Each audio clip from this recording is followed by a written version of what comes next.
রাজ্যের প্রতিটি মৎস্যজীবীকে প্রধানমন্ত্রী মৎস্য সম্পদ যোজনার অধীনে নথিভুক্ত করা হবে। অর্থনীতিকে চাঙ্গা করতে পশ্চিমবঙ্গকে একটি শীর্ষস্থানীয় শিল্প কেন্দ্র এবং দেশের অন্যতম প্রধান কেন্দ্র হিসেবে রাজ্যে উন্নীত করা হবে। যারা মাছ খাওয়া নিয়ে ব্যঙ্গ বিদ্রুপ করে, প্রধানমন্ত্রী আমাদের বলেছে মাছ খেলে মুঘল, বিজেপির বিহারের উপমুখ্যমন্ত্রী বলছে মাছ খাওয়া যাবে না। আমাদের খাদ্যাভাস নিয়ে যারা ব্যঙ্গ বিদ্রুপ করে, যারা টোনটিটকিরি করে, যারা কোনোদিন মানুষের পাশে দাঁড়ায়নি, তারা নাকি মৎস্যজীবীদের সাহায্য করবেন। করুন, কে বারণ করেছে? এতদিন তো করেননি, রাজ্য সরকার করেছে সমুদ্র সাথী করে। বাংলার পলিটিক্স তো এরা ফলো করে না। এদের কাছে পলিটিক্স মানে হচ্ছে হয় ইসিআই, নইলে ইডি, নইলে সিবিআই। এর তো বেসিক্যালি তিনটে এজেন্সি। তারা বলেছে অভিন্ন দেওয়ানি বিধি, গুজরাটে আজ থেকে 7 দিন আগে বিধানসভায় মুভও করা হয়েছে। অভিন্ন দেওয়ানি বিধি যদি কার্যকরী হয় বাংলায়, সব থেকে বেশি ক্ষতিগ্রস্ত হবে তপশিলি জনজাতি সম্প্রদায়ের মায়েরা ভাইয়েরা, যারা এসটি। জোর জবরদস্তি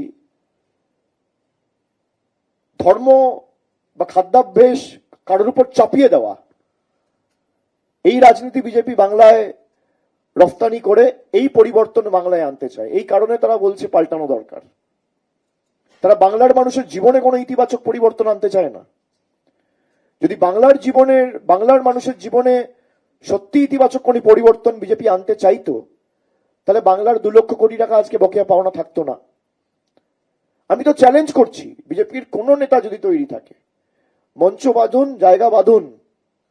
5 বছরে আবাস যোজনা, গ্রাম সড়ক যোজনা, 100 দিনের কাজ, 1 পয়সা দিয়েছে কেন্দ্র। যদি দেখাতে পারে 1 পয়সা, আমি কোটি কোটি টাকা বলছি না, সিঙ্গেল পয়সা, আমি রাজনীতি ছেড়ে দেবো।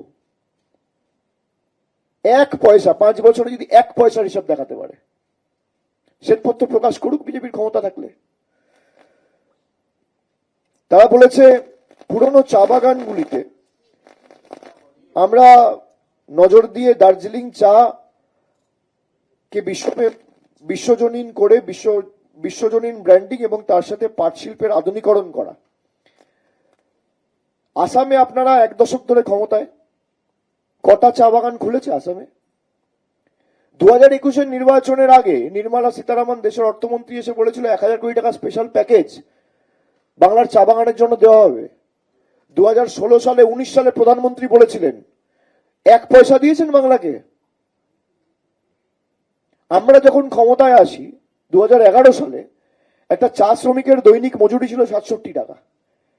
আজকে সেটা বেড়ে 250 টাকা হয়েছে 15 বছরে। তৃণমূল আগামী দিন জিতে আসবে, সেটা বেড়ে 250 থেকে 300 হবে। চা সুন্দরী প্রকল্পে ঘর হোক, চা শ্রমিকদের জন্য প্রাইমারি হেলথ সেন্টার হোক, তাদের বাচ্চাদের জন্য পড়াশোনার জন্য স্কুল বাসের ব্যবস্থা, বাচ্চাদের রাখার জন্য ক্রেশ। কেন্দ্র সরকার তো গরিব চা শ্রমিকদের পিএফ প্রভিডেন্ট ফান্ড মেরে দিচ্ছে।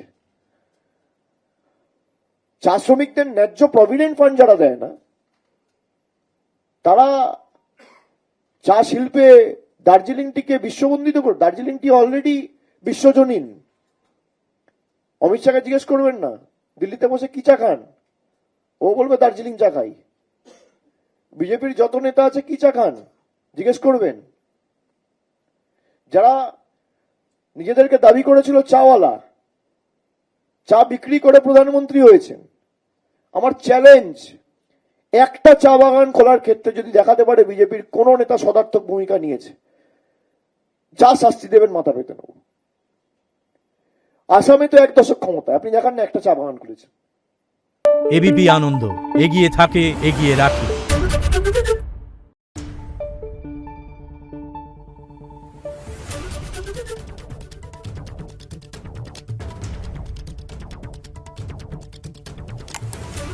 Thank you.